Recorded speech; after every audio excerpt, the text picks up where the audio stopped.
drawn and redrawn, the making of India's internal boundaries. Hi, and welcome back to India's State Stories, a project that explores the evolution of India's political and administrative boundaries. This project is supported by the Center for Legislative Education and Research, Flame University, Pune. In the last few episodes, we looked at the integration of princely states that were merged into their respective provinces and formed the Part A states. Now, we turn towards Part B states, that is, the states grouped together to form a viable union and were governed by a Raj Pramukh, a new constitutional position held by a former ruler of a state and appointed by the President of India. Along with these unions, some major states like Hyderabad, Jammu and Kashmir and Mysore state were also categorized into Part B states and governed in the similar manner by the Raj Pramukh. Let's dive into the fascinating history of formations of these unions and explore their individual stories in the following 9 episodes. Listen to the first 3 episodes of Season 2 to understand a deeper context. These episodes give an overview of the entire process of integration, along with an introduction to the legal instruments and some key personalities which made it possible. More details are in the show notes below, and let's dive in. Today we're embarking on a truly fascinating journey into a pivotal moment in history, one that really shaped modern India as we know it. Imagine a land so intricately fragmented, so administratively chaotic that it was famously described as a veritable jigsaw puzzle of territories. Some of these pieces incredibly tiny, maybe no bigger than a city block. Our mission today is to dive deep into how this astonishingly complex region, Kathiawar, was ultimately unified, creating the state we now know as Saurashtra. We've pulled together some incredible source material for you, a real deep dive into the integration of these Kathiawar states. It's packed with surprising facts, high-stakes negotiations, and just the sheer grit of individuals who navigated this administrative maze and political minefield. Get ready to discover a blueprint for nation building. It's a truly compelling story. It really showcases the immense challenges involved in consolidating hundreds of diverse entities into a coherent, functional whole. We'll be exploring not just what happened, but also why these decisions were made, and the lasting significance of this intricate process for independent India. All right, let's really unpack this geographical and political challenge then. Our sources paint a vivid picture of pre-independence Kathiawar as perhaps the most extreme example of fragmentation anywhere in the world. That's precisely right. This region, situated in modern-day Gujarat, was an astonishing patchwork. We're talking about 222 former princely states and estates. And that number doesn't even account for the myriad of even smaller semi-jurisdictional holdings.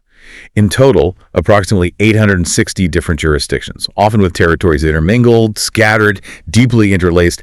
To give you a sense of scale, some of these estates, like one called Vijayananas, were incredibly tiny, barely 0.75 square kilometers. Wow. Supporting a population of just 206 people and generating an annual income of a mere 500 rupees. 500 rupees annually for an entire state. That sounds less like governance and more like an administrative nightmare squared. But beyond the numbers, what were the real-world implications of such extreme fragmentation for the actual people living in these myriad tiny territories? What was the daily reality?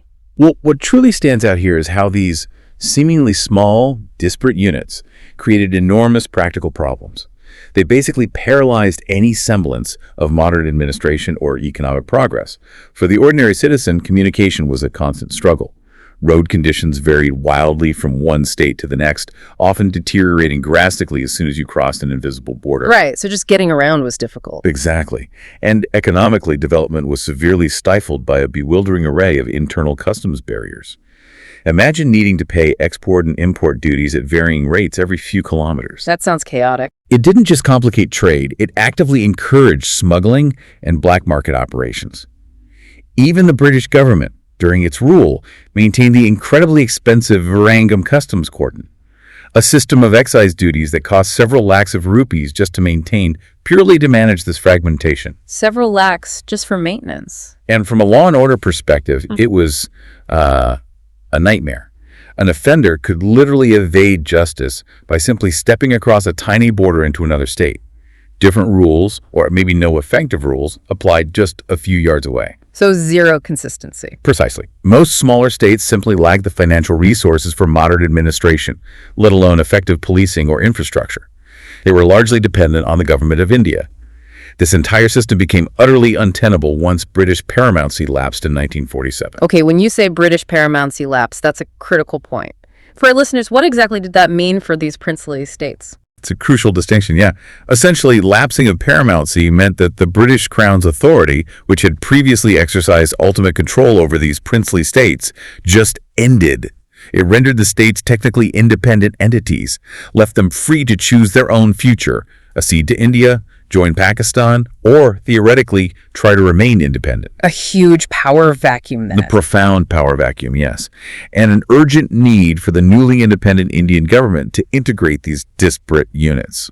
Especially after an earlier attempt by the British, the attachment scheme of 1943 had failed spectacularly. It faced bitter opposition from the smaller states it sought to merge. So with the British withdrawing, leaving behind this incredibly fragmented, yet technically independent Kathiawar, the region was ripe for change, but also incredibly vulnerable. What were the overarching factors, both internal and external, that drove the urgent push for these hundreds of states to come together? Well, if we connect this to the bigger picture, the newly independent India had a strong imperative to consolidate its territory, to prevent what was often termed balkanization. Balkanization, the splintering into smaller, potentially hostile states? Exactly. That splintering of a region into many small, often competing states. The extreme fragmentation in Kathiawar made unified administration, economic development, and national defense simply impossible. Beyond this pragmatic need, there was a rising tide of national consciousness. The call for self-government, which had swept through British India, also extended to the princely states. This led to popular agitations for responsible government and eventual merger, powerfully backed by regional political bodies like the Kathiawar Rajakaya Parishad, essentially the local chapter of the Indian National Congress. Right, and with such immense challenges and this urgent need for consolidation, who were the key architects stepping up to lead this colossal, intricate task? The integration process was spearheaded by two truly formidable figures. Sardar Patel, who served as India's first Deputy Prime Minister and Minister of States. A key figure. Absolutely. And VP Menon, the shrewd Secretary of the State's Ministry. They'd adopted a deeply pragmatic and persuasive approach. A careful blend of firm deadlines, appeals to patriotic duty, and strategic concessions. What's particularly interesting is Mahatma Gandhi's role. It was significant, yet it evolved considerably over time. Initially, back in January 1925 at the Kathiawar Political Conference, he had actually advocated a policy of non-intervention in the internal affairs of princely states. That's a stark contrast to his later, more active involvement. What brought about such a significant shift in his approach? That raises an important question, doesn't it, about the practicalities of leadership during such a critical period of transition. Gandhi's personal connection to the region of Kathiawar, where he was born, undoubtedly deepened his involvement. A key moment came when the Maharaja of Bhavnagar, a prominent ruler, sought his guidance. About what specifically? About establishing responsible government in his state. Gandhi, recognizing the shifting tides and the practical necessity, directed the Maharaja to Sardar Patel. Patel, in turn, advised the Maharaja to, accede to the people's wishes for greater self-rule. So, a pragmatic shift. Yes. And Gandhi's eventual powerful blessing of the final unification scheme would prove to be an invaluable persuasive tool. It lent immense moral authority to the entire endeavor. Okay, so while the internal administrative chaos was immense, you mentioned external factors too, there was also a very significant external threat that truly underscored the urgency of unification. The Junagadh crisis. This wasn't just a local issue, was it? Absolutely not. You've hit on a critical point there. Junagadh was indeed the premier Kathiawar state, and its actions triggered a major crisis that threatened to unravel India's newly won independence. Despite having a predominantly Hindu population and being geographically isolated, surrounded by Indian territory, no land connection to Pakistan. Right. Its Muslim Nawab, Muhammad Mabatan Khan III, controversially acceded to Pakistan in September 1947. Wow.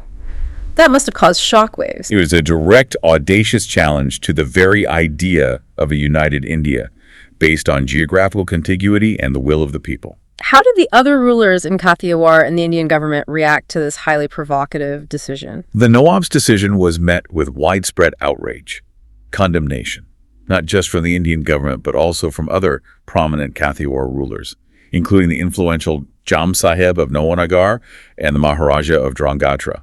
So the other rulers were firmly against it. Yes, and popular revolts, fueled by the local population's desire to join India, erupted against the Nawab's rule, quickly escalating the situation. Faced with overwhelming internal opposition and India's firm stance, the Nawab eventually fled to Pakistan. He just left. He fled. The government of India then intervened with Indian forces to restore order, and critically held a referendum after his departure. And the result? Decisive. The people of Junagadh overwhelmingly favored union with India.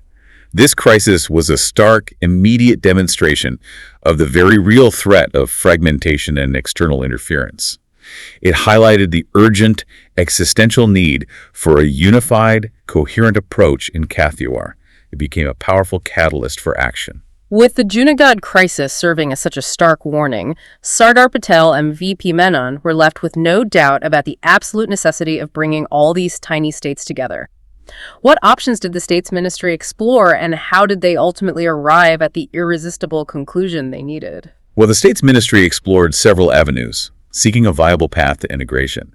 They initially considered reviving that British attachment scheme of 1943. Which had already failed once. Exactly. It had attempted to join smaller units to larger neighbors, but provoked bitter opposition from the smaller states, who resisted losing their individual identities. It ultimately failed because it didn't solve the core problem of fragmentation, just rearranged it slightly. Okay, so that was out. What else? Another idea was to divide Kathiawar into 4 larger units, perhaps around major states like Bhavnagar, Nawanagar, Junagadh, and Drangadra. But this was quickly deemed unlikely to produce truly viable administrative units.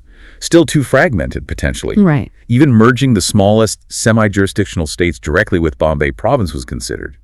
But these territories weren't compact, and it wouldn't be a comprehensive final solution for the entire region. So if none of those piecemeal approaches truly worked, what was this irresistible conclusion that Sardar Patel and VP Menon eventually arrived at? The only satisfactory and lasting solution, they concluded, was the complete and comprehensive unification of all states in Kathiawar into a single cohesive unit. This was logical, primarily because the entire geographical area consisted solely of these princely states, with no intervening British Indian territory. It made a single integrated entity a natural fit. Makes sense geographically. Sardar Patel fully agreed with this vision, and VP Menon was then tasked with drafting the intricate scheme. Menon also masterfully employed strategic persuasion. He subtly hinted that if unification failed, then Junagadh and many of the smaller states might simply be merged directly with Bombay province. A bit of strategic pressure. Exactly. A move he knew would be welcomed by the Bombay government and a significant portion of the Gujarati population.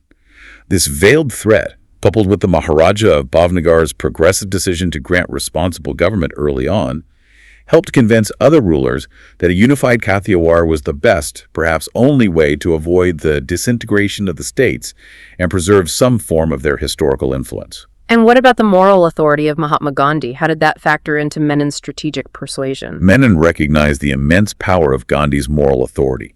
He explicitly leveraged the potential for Mahatma Gandhi's blessing to persuade the rulers. Crucially, UN Dibar, a prominent Kathiawar Congress leader, presented the detailed scheme to Gandhi. And Gandhi agreed. He did. After reviewing it, he accepted and gave it his full blessing. This act added immense weight and legitimacy to the proposal. It helped solidify the rulers' unanimous decision to agree to the unified Kathiawar plan. It was really a testament to how crucial that blend of political acumen, strategic pressure, and moral persuasion was to this whole process. Unifying over 200 states sounds like an extraordinary feat of political and administrative maneuvering. But surely the rulers didn't just give up their power and territories without significant concessions, did they? What were their main demands in return for surrendering their states to this new union? You're absolutely right. This wasn't a simple handover. The rulers were acutely keen on preserving Kathiawar's distinct identity and, well, perpetuating their rulership in some form, even if it was more ceremonial. They insisted on what they termed generous treatment in exchange for surrendering their states. Generous treatment meaning? Meaning financial entitlements, mainly. While in Eastern states' formula, a pre-existing financial arrangement for rulers in another region offering lower privy purse rates was initially considered. The Kathiawar rulers stood stubbornly against it. They demanded a significantly higher 20% of their gross revenues as privy purses. 20%, that's substantial. Very. Plus additional allowances for maintaining ceremonies, charities, and their private establishments. And what was the outcome of these very high-stakes negotiations regarding their financial entitlements and continuing roles? Was it a steep price for unity? Ultimately, these negotiations did result in higher privy purses for Kathiawar rulers compared to many of their counterparts in other parts of India. For instance, the rulers of Nawanagar and Bhavnagar each received a substantial 1 million rupees annually, a considerable sum for that era. 1 million rupees. In stark contrast, a tiny state like Kathodia received a mere 192 rupees. Wow, the difference is huge. Menon, ever the pragmatist, justified these larger sums as a small price for the massive and unprecedented consolidation achieved. He argued the long-term benefits of unity far outweighed the immediate financial cost. A calculated cost, then. Exactly. And beyond the financial aspect, the rulers also secured positions of continued influence. The Jam Sahib of Nawanagar, for example, was appointed as the Raj Pramukh for life. Raj Pramukh, like a ceremonial governor. Drawn from the princely families, yes. It was a clear way to perpetuate a form of rulership and acknowledge their historical standing. Furthermore, the rulers were cautious. They strongly opposed committing in advance to any future merger with a larger Gujarat province, Why was that? fearing a loss of their guaranteed positions and the special status of their unified state. So a crucial provision was made.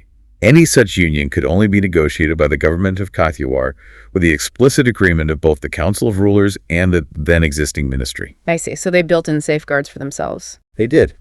It shows the delicate balance between the national imperative and the rulers' desire to maintain their historical identity and status. After all these incredibly complex negotiations, strategic maneuvers, and high-stakes political chess, the dream of a unified Kathiawar finally became a reality.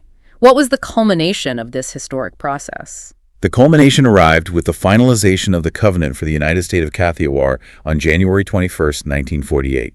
This document was groundbreaking. It meticulously defined the integration of all these disparate territories into a single unified state, a common executive, a unified legislature, a single judiciary. It also outlined the complete taking over of military forces from the individual states, as specified in Article 7, and vested executive authority in the Raj Pramukh under Article 8. So a real framework for a new state. Absolutely. Significantly, it also established a constituent assembly, tasked with framing a new constitution for the unified state based on the principles of responsible government. It was a true act of political creation. And who had the immense honor of formally inaugurating this entirely new entity, this groundbreaking union? Sardar Patel himself. The architect of India's integration inaugurated the United State of Kathiawar, which would later be renamed Saurashtra, on February 15, 1948. It was a grand ceremony in Jamnagar.